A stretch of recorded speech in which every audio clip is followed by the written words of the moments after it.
سارا قرآن ایک دعا ہے۔ دعا امید ہوتی ہے، ہر چیز کے لیے دعا ہے۔ اس کا مطلب یہ ہے کہ اللہ ہر مشکل میں ہمیں امید بھی دے رہا ہے، اس لیے نا امید نہ ہو۔ کوئی گناہ ہو جائے تب بھی، کوئی مشکل پڑے تب بھی، جس کی تلاش کی جائے اسے پہلے سے معلوم ہوتا ہے۔ کھوجنے والا تو در بدر کی ٹھوکریں کھاتا ہے، مگر جنہیں کھوجا جا رہا ہوتا ہے وہ ایک ہی راستے پر صدیوں نگاہیں جمائے انتظار کر رہے ہوتے ہیں۔ امید کے پودے کو پانی دیتے رہنا چاہیے اور اتنا تناور کر دینا چاہیے کہ مایوسی کا جنگل دور دور تک اگنے نہ پائے۔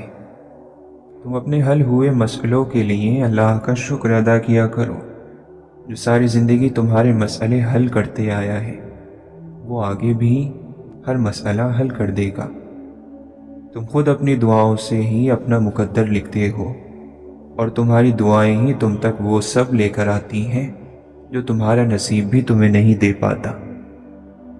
ایک شخص کسی مومن کو غمزدہ کرنے کے بعد اسے تمام دنیا بھی عطا کر دے، پھر بھی اس کا کفارہ نہیں ہو سکتا، اور نہ ہی اسے کوئی اجر ملے گا۔ کسی کو کسی چیز کا احساس زبردستی نہیں دلایا جا سکتا۔ اگر ایسا کرنا ممکن ہوتا تو دنیا میں کوئی مسئلہ ہی نہ ہوتا۔ صبر کی انتہا دیکھنی ہو تو ایسے شخص سے ملو جس نے جدائی کو گلے لگایا ہو، یا پھر ایسے شخص کا انتظار کیا ہو جس کا آنا ناممکن ہو۔ جب خلوتوں یعنی تنہائیوں کو سنوار لیا جائے تو اللہ تعالی جلوتوں یعنی محفلوں کو بھی خوبصورت بنا دیتا ہے۔ جب آپ مطالعہ نہیں کرتے، علم حاصل نہیں کرتے، نئی چیزیں نہیں سیکھتے، تو آپ کے پاس اپنی جائیداد، کپڑے اور گاڑی دکھانے کے علاوہ کچھ نہیں ہوتا۔ جو شخص اپنے اندر آلودہ یعنی گندا ہو، وہ پاک لوگوں کے وجود کو محسوس نہیں کرتا۔ ایک چراغ دوسرے چراغ کو روشن کر سکتا ہے، لیکن صورت یہ ہو کہ دوسرے چراغ میں بھی تیل موجود ہو۔ کسی کا بھلا نہ کر سکیں تو کسی کا برا کرنے کی بھی کوشش نہ کیجیے۔ دنیا کمزور ہے، لیکن دنیا کو بنانے والا نہیں۔ حسد رکھنے والے، سخت دلوں اور چغل خوروں کے ساتھ نہ بیٹھو، کیونکہ وہ روح کا بخار ہے، دکھ پھیلاتے ہیں اور غمزدہ کرتے ہیں۔ تمہیں زمانے کے لوگ کہیں گے کہ دنیا میں دلچسپیوں کی کمی نہیں، لیکن تم ان فانی یعنی ختم ہو جانے والی دلچسپیوں سے بے نیاز رہنا، جن میں اللہ تعالیٰ کی نافرمانی ہوتی ہے، جن کے پیچھے بھاگنے میں بے چینی اور اضطراب ہے۔ ہمیں اللہ تعالیٰ کو اپنی کسی بھی حالت کی وضاحت دینے کی ضرورت نہیں۔ وہ ہمارے حالات ہم سے زیادہ اچھے طریقے سے سمجھتا ہے۔ اس کی شریعت آپ کے خیال میں کتنی بھی سخت ہو، مگر اس کی شریعت اندھی نہیں۔ صرف ایک برے دن کو اجازت نہیں دیجیے کہ وہ آپ کو یہ احساس دلائے کہ آپ ایک بری زندگی گزار رہے ہیں۔ قرآن کی ہر آیت ایک جواب ہے، اس سوال کا جو انسان کے اندر اٹھتا ہے۔ جواب اس وقت تک سمجھ نہیں آ سکتا جب تک سوال سمجھ نہ آئے۔ عسر یعنی پریشانی کبھی بھی تنہا نہیں آتی، وہ آپ کی زندگی میں جب بھی جس صورت میں بھی آتی ہے، یسر یعنی آسانی کو ساتھ لے کر آتی ہے، اور یسر یعنی ایک بہت بڑی آسانی۔ جس وقت بری سوچیں اور منفی سوچیں جڑ پکڑیں اور مایوسی انتہا کی گہری ہو جائے، تو سمجھ جاؤ یہ شیطان کا آخری وار ہے، جو ٹھیک اس وقت پڑ رہا ہے جب اسے معلوم ہو چکا ہے کہ تمہیں انعام ملنے ہی والا ہے۔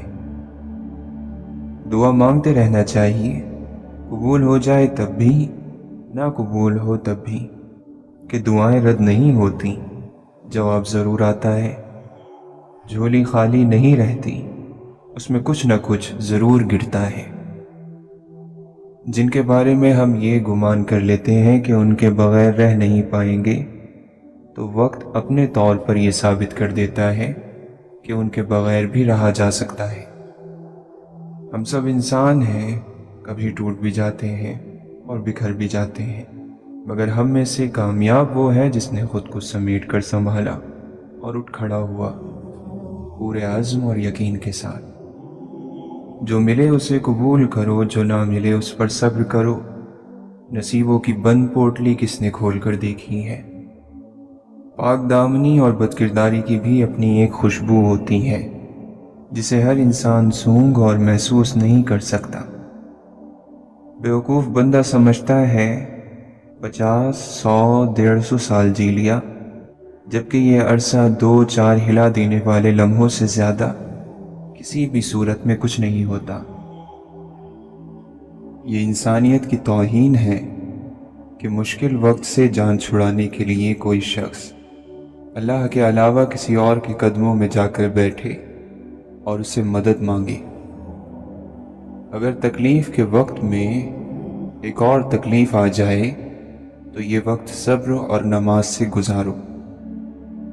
جو شخص مصیبتوں اور تکلیفوں کو ہنسی خوشی برداشت کر لیتا ہے وہ اللہ کی نظروں میں بھی تعریف کے قابل ہو جاتا ہے۔ علم انسان کو ذہنی طور پر اتنا بڑا بنا دیتا ہے کہ جو لوگ اسے دکھ دیں وہ جواب میں انہیں خوشی دیتا ہے۔ اگر اللہ کی عبادت نہیں کر سکتے تو بھی پکارنے کا عمل جاری رکھو، تاکہ پکارنے کے عمل سے اللہ کے ساتھ تمہارا تعلق قائم رہے۔